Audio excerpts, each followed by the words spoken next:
As we just laid out before the break, an unbelievable headline today that Russian intelligence broke into servers at the Democratic National Committee and accessed opposition research about Donald Trump. Well, joining me now exclusively tonight, the chair of the DNC, Congresswoman Debbie Wasserman Schultz. Congresswoman, welcome back. I have to say, you know, that was sort of an out of left field news story this morning. So tell us more about this. Competing Russian spy agencies, and they only went after Donald Trump files?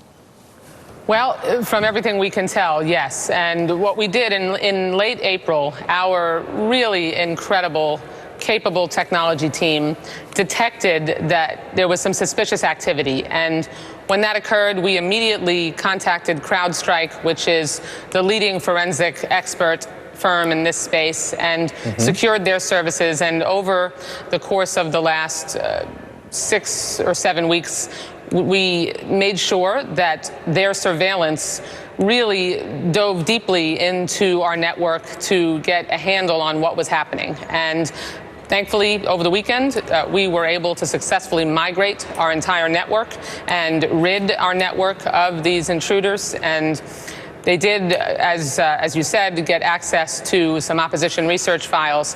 But our primary concern was to make sure that we could secure the information of our state parties, reassure them and our supporters that we have a network that is now clean, and that there was no personal information of our donors, no access to our voter file, and that our network is now secure. That was our #1 priority. So why are they so convinced that it was so tactical like this? Because what you're describing is a very tactical break-in, as if they said, okay, they didn't come in and just scoop everything up. And I know that the Chinese are more likely to do that than the Russians. The Russians in general are more tactical. But why is CrowdStrike so convinced it was this tactical and nothing else got through? Well, as I said, CrowdStrike is the foremost expert when it comes to the forensics and investigation into this type of a breach. And so, you know, they, in really doing a deep dive, could see what was taken, and what was taken from their analysis was these opposition research files. And look, you know, I mean, this is somewhat understandable that this is what they'd be interested in, because you're talking about the opposition research files of a national party who is obviously collecting information about presidential candidates, and we've got the most dangerous presidential presumptive nominee on the Republican side, who's bilked customers of Trump University of millions of dollars, who has made extreme and disturbing statements, asked for the president's resignation. So it's understandable that foreign intelligence services would be interested in that information. Unacceptable. And so we made sure that we took every step we could, as quickly as we could, to rid them of our network. Well, one would assume if they were interested in your files on Trump, they'd be interested in the RNC's files on Secretary Clinton. Did you contact your counterparts over at the RNC and say, hey, you guys should be on the lookout? What have you done on that score? You know, I really can't discuss the communication we've had with other entities and the experience that other entities have had. This is, though, it would make sense, though, for you to warn your counterpart on something like this. This is foreign intelligence. I'm just saying, Chuck, that I can't discuss it with you. But I can tell you that this espionage network has been able to get into other federal agencies. So it's a very aggressive. There's 2 different ones. They're very aggressive, very sophisticated, and they repeatedly make attempts like this. And I'm just proud of our tech team, as well as the services of CrowdStrike. They aggressively and swiftly resolved this problem for us, and now our network is clean, and we've migrated everything to a new network. And we have very sophisticated monitoring technology that is attached to our network now, so we'll be able to make sure that this doesn't happen and detect it if there's any effort again. All right, let me stay with your role as DNC chair still. Sure. As you know, Senator Sanders put out a list of demands today. One of those demands included leadership of the DNC. Let me play a clip for you and get you to respond on the other side. Sure. I do believe that we have to replace the current Democratic National Committee leadership. We need a person at the leadership of the DNC who is vigorously supporting and outworking to bring people into the political process.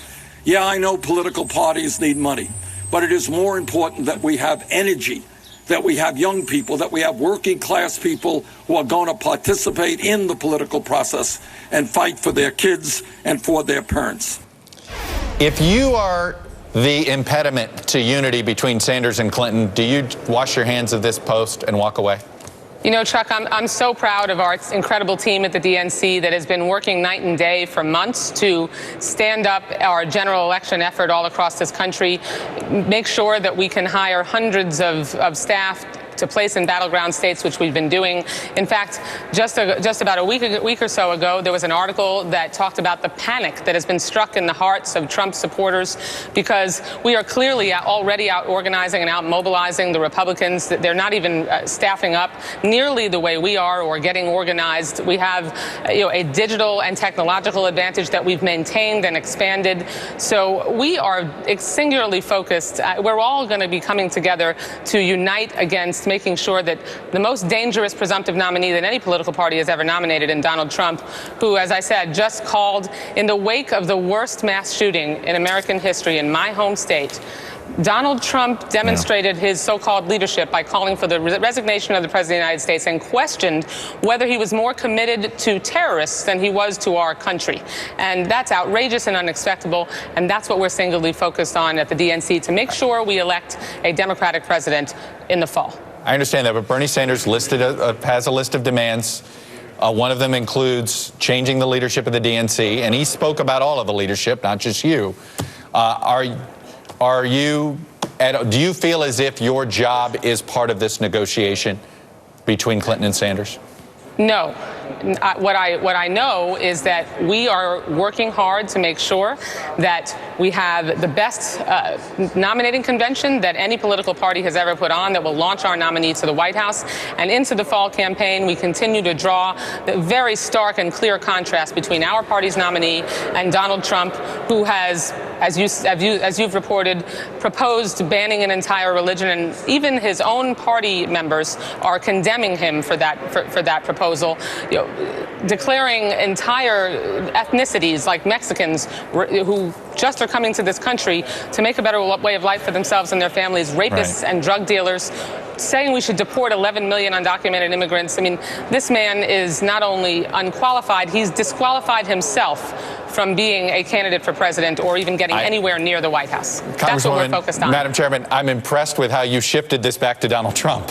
But I want to go back. Can you? That's what the focus is. I understand that. Our focus at the DNC is not on anything else other than making sure we can elect a Democratic president. So will you say definitively? That's what we should all be focused on. You're not leaving this job before the end of November, period. No, I am going to continue to be focused on making sure that we can elect a Democratic president. That's what we've been doing at the DNC. I have an incredible team that has worked with me to ensure that we can be the most prepared, and I am confident that because Donald Trump is so incredibly dangerous and really threatens the security of this country, that we will elect a Democratic president and Americans will unite against his hatred and the rhetoric that he has spewed that has been vile and vitriolic. So as Secretary Clinton indicated, she wants you to stay as DNC chair if she is goes from presumptive nominee to nominee.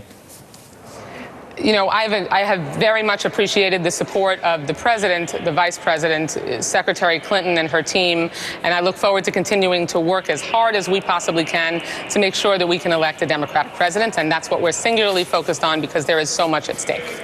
Do you believe it would be easier for you to run in your primary that Bernie Sanders has made a big endorsement in as DNC chair, or if you took that hat off? You know, my constituents believe in the agenda of the Democratic Party, and I have been so gratified by the pride that many of them have expressed that the President of the United States asked me 5 years ago to take on this additional responsibility and watch his back and be a strong political voice to advance our agenda so we can help people reach the middle class. So proud that to help champion that we've had 75 straight months of job growth in the private sector, added 20 million people to who now have health insurance. That's what my constituents constituents believe in.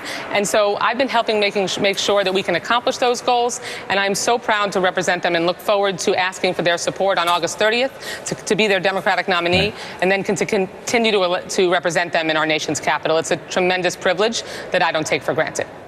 Does the DNC consider Hillary Clinton the presumptive nominee right now? You know, today is the last day, the day of our last primary, and the polls have not closed, so we are not presuming anything other than we are going to do everything we can to make sure that Donald Trump never gets anywhere near the White House. Are you already working with Clinton staffers, though, on certain fundraising things and some organizing things? Well, I mean, I think you know we have a joint fundraising committee with Secretary Clinton. We actually have two joint fundraising committees. We've now got a general election-focused fundraising committee, and we have been ramping up, as I said, for months now. But she is not the presumptive nominee as far as the DNC is concerned right now. We are certainly not going to declare anyone the presumptive nominee before the last votes are cast, which will be today. And I know that you're going to be doing softball. It's the media versus members of Congress tomorrow, and you get fired up on it. My producers who participate in it get fired up on it. Andrea Mitchell is one of our MCs. And so you're playing for a specific charity. Tell us about it. We're playing for the Young Survival Coalition, Chuck. This is the 8th year that the women members of Congress, our bipartisan team, plan to beat the press, who we have beaten the last 2 years. And this is all for the cause of raising money for the Young Survival Coalition, which is an organization that helps young women diagnosed with breast cancer under 40 years old. I was diagnosed with breast cancer at 41, and we want to make sure that we can continue to shine a spotlight and help young women and be aware that when they need to be familiar with their own breast health and know what's normal for them, so they can know when something feels different. And we're actually, after tomorrow's game, going to set a record in attendance, set a record in the money we've raised, and we're nearing almost $900,000 that we've raised for the Young Survival Coalition in the last 8 years. Wow. Very proud of my colleagues and the press. And this time the press is going to win. I just want to clarify. We'll see. I'm feeling three-peat. One of my producers isn't fully good. You plan on being the chair of the DNC through the election in November? I am planning on continuing to focus all the way through the election to the end of my term on making sure that we can elect Democrats up and down the ballot, so you're not especially and including the President of the United States. Your position is not a bargaining chip for Bernie Sanders? I am focused 100% and expect to continue to be focused 100% through the election and the end of my term on electing Democrats up and down the ballot. Some people will say there's a little space in there. I am going to continue to focus on electing a Democratic president. No space. I'm focused, and my team is focused, and Democrats will come together as we should to make sure that we can defeat Donald Trump and elect our party's nominee. We're all going to be one team after this primary is over. Congresswoman Debbie Wasserman Schultz, chair of the DNC. Thank you. Also, Congresswoman hope to see you out there tomorrow night, Chuck. Thank you. I hope you're out there. And if I do, I would bring my softball-playing daughter. Watch out. She'd be a member of the press. You'd be in trouble. Thanks very much. Thanks. Coming up, new information.